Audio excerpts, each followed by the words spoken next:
A lot of professional services firms think that they need better salespeople, but what they actually need is a better sales architecture. Because right now, too many firms are forcing completely different sales motions into the same process. Inbound leads, outbound target accounts, productized services, and custom engagements all get treated as variations of the exact same thing. They are not, and they require different skills, different routing, different discovery, and often completely different people. That mismatch is very expensive, creates overwhelm internally with your team, slows down deals, hurts close rates, and causes high value accounts to just be lost when they really shouldn't be. So in this video, I want to break down a cleaner way to structure sales inside of a professional services firm, one that separates channel, routing, and delivery so your team can sell more effectively without constantly switching between different modes of selling. So let's get into the video. What I'll do here is this diagram that we made breaks down exactly how we think of this. Each colored box is a specific role or team and has its own set of processes. And so because of that, one person or one team shouldn't be doing all of this. It's just different ways of working. It's different ways of thinking about the sales process. And what we're finding is that with a lot of professional services firms, they either have one person or one team who handles all of this, and they group all of that thinking under one umbrella, and they approach things with the same perspective when they should really be segmented out. So we'll get into that. We'll get into some of the downstream effects of that. But overall, what we have here is we have a split of the channel, routing, and delivery. And so very high level here, just to illustrate this concept, we have an inbound and we have an outbound channel. We have routing, whatever your routing rules might be, but it should be routed by scope.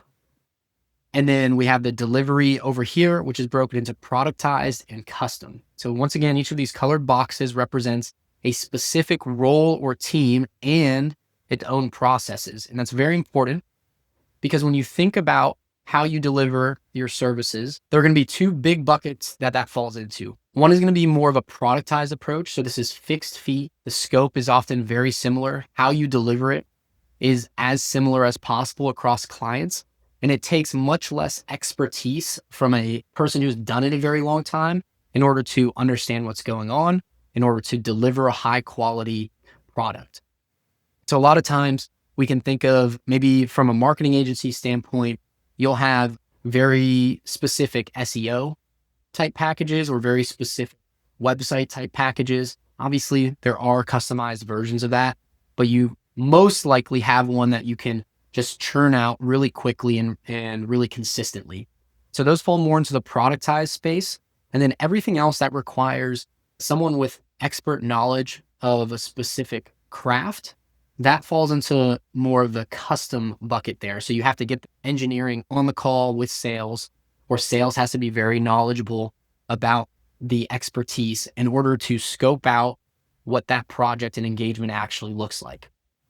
And so just from discussing the delivery portion of this, you can tell the difference in the approach. For a productized type delivery, theoretically, you should be able to have someone fresh to the industry, fresh to your company, scale up in a short period of time to understand how to sell that specific productized service. Obviously, we know if you have more experience, the better, but theoretically, it is productized. So there should be a set of pain points that the prospect is facing. And then you should be able to follow a very specific playbook in order to do discovery, to provide the value proposition, and to get to a closed won deal. Where on the custom side, this most likely is not going to be able to be handled by someone who is fresh to the industry, new to the position, new to the company.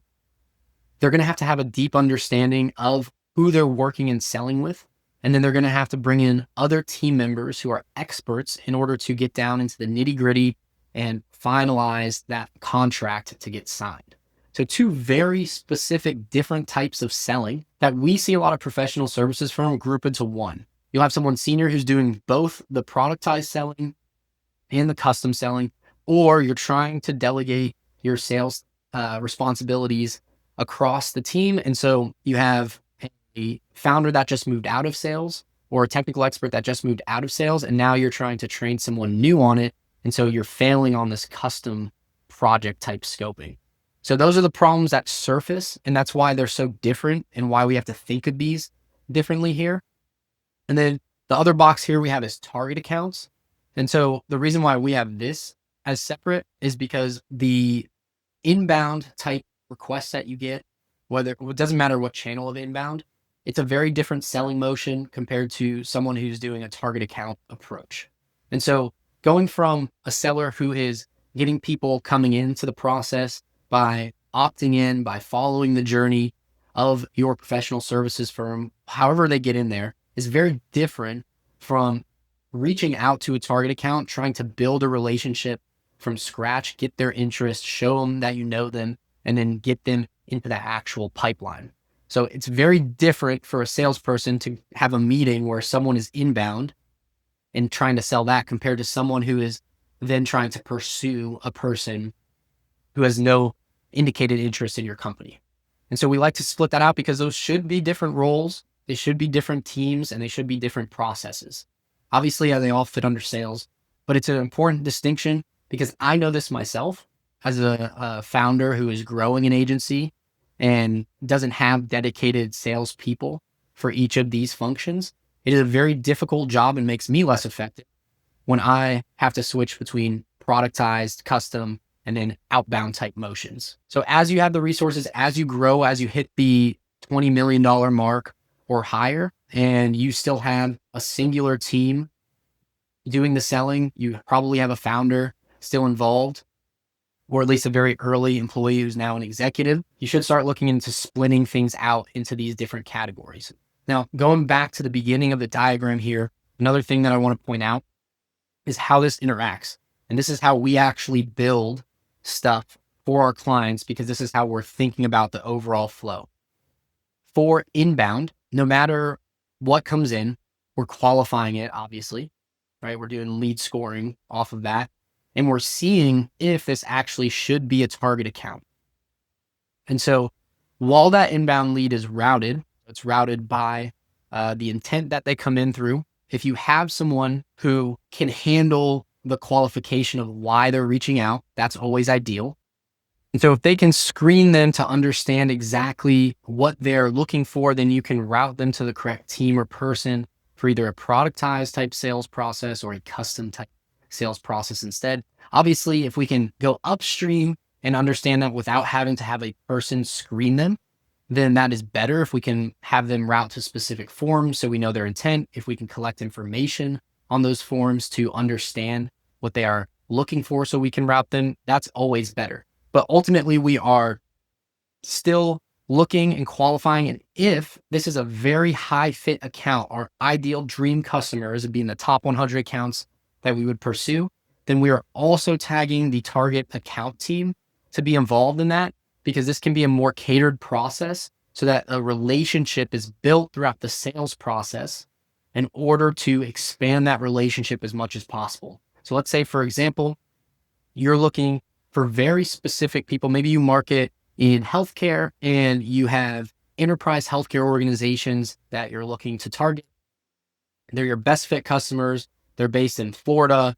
They service specific specialties, whatever it may be, but there's a company that comes in inbound who matches that criteria. We're going to want to tag the target account because if they're coming in and they're looking for a productized service that we offer, we want to be able to nurture and plan that account and work that account to expand them and expand the discussion into a larger engagement if possible, whether it's now or whether it's after the productized engagement. But what we're seeing a lot is that if a single person is handling the inbound or just a single person is handling sales or a single team, what will happen is that target account will come in. It's just an inbound request. They find out it's a productized type engagement that they want. They service that productized engagement. Maybe the CS team looks for an additional opportunity, but if it's not there, then just drops. But this is a dream account that should be nurtured and worked. Even if you're not consistently doing business with them, even if you do the productized work and then there's nothing, that person who should be handling the target accounts should be consistently staying top of mind with them, providing value, building that relationship so that they do come back and explore a larger engagement. This is one of your target accounts that you're going after. And so by having this structure, you're solving that, right? So you're having your specialized teams, and when an inbound comes through, you're still tagging the target account team so that they know that they need to nurture here going forward. So that was the inbound route here. The outbound route is a little different. Obviously, it usually starts with the target account team. So it depends on what your outbound motion looks like. If you're doing volume or if you're doing more of like a dream 100 account approach where you're actually doing highly catered outreach, they're going to start the process here.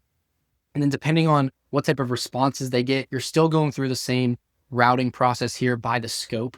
Obviously, this person is staying with the account as long as possible so that they can work it after the initial engagement if it's a smaller one especially. So what we talked about before, if they only want to come through the productized delivery side of things, then we still want to stick with them because usually that means there's a larger custom project or custom type engagement that can be explored. So this is what we're typically seeing as a challenge for a lot of professional services firms. This distinction isn't very clear.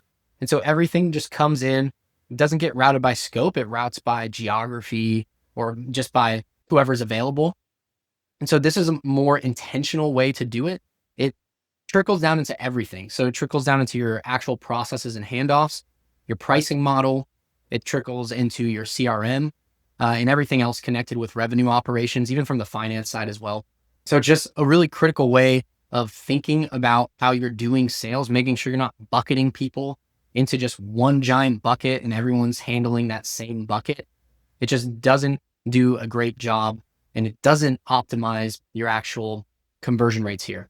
And so downstream, once again, the effects of this, if you implement this correctly, you should see an increase in your conversion rates. You also should get much better data around how you're converting with specific types of projects, what your margins are looking like, how you can adjust pricing or what you offer. You can cater the processes behind the sale so that you can scale new team members quicker.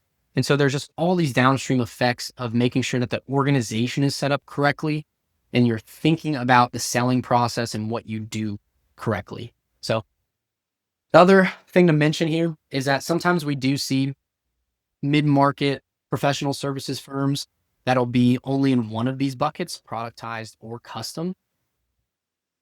Sometimes there's some good opportunities there to explore the other delivery option that's not there. So going from productized, if you're only productized, looking at more custom engagements, and then vice versa as well. If you're only doing custom engagements, seeing what parts of your custom engagements are actually more templatized and could be split out into specific smaller packages, especially if they're on the front end of the engagement, then that's a great way to get people in the door and then sell them on larger engagements. So for us, for example, we have 2 offers on the front end of the journey that leads into the larger engagements that are more complex and custom, but these are typically good digestible entry points for people. And so for us, we have our RevOps clarity diagnostic. That's basically laying out the entire situation of your organization where we discover things like this, seeing exactly what's being left on the table because you're not a certain level in our RevOps maturity model for professional services firms that we've developed. And so basically that's one entry offer. The other one is the 30-day HubSpot cleanup.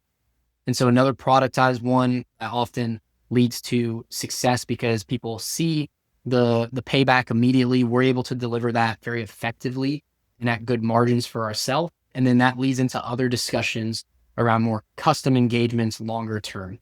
And so think of it in a similar way for your own organization. If you're doing these splits already, that's great. If you're not, then think of ways that the front end of your engagements could be productized. So they have these entry points that they can come into. Then you can expand into larger engagements if they don't want to go to full custom scoped first. So if this video was useful for you, if you're thinking now about your own sales process and wondering how you align here, if you're a professional services firm, go ahead and go to our website in the link below, request a consultation from our team. And we'll do a deep dive, see exactly what situation you're in, where you line up on our RevOps maturity model so that we can see what the path forward looks like, what your potential growth could look like if you solve the underlying challenges, like these here and other ones that we often dig into. So I'm Dan Savager from Merger Data. Thanks for watching.